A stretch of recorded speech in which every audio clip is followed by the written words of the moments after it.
Good afternoon mga kalapatids. Welcome back na naman po sa isang munting vlog.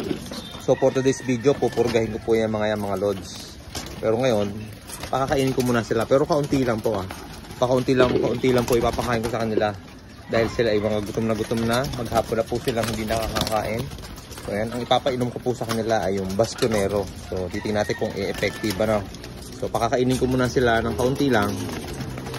Tapos saka ko sila pupurgahin. Titingnan natin kung anong mangyayari. Kung uubra ba o yung kailangan walang kain. Ano? So, ito na. Oh! Nagkakagulo na naman mga kalokoy. So, ayan. Habang sila ay kumakain, magtitimpla na tayo ng bastonero. No? So, ito na mga idol. Bastonero. So, lalagyan natin ng 1 litro ng kalahating kutsarita. Yun. Ayos na.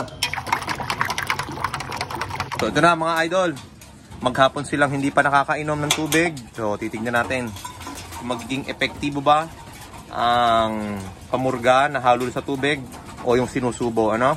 So bali tinapang-tapangan ko ng konti yung aking pamurga mga lods. So titignan natin kung magiging effective ba o yung isa-isang subo ang mas maganda. So ito na, lagay na natin.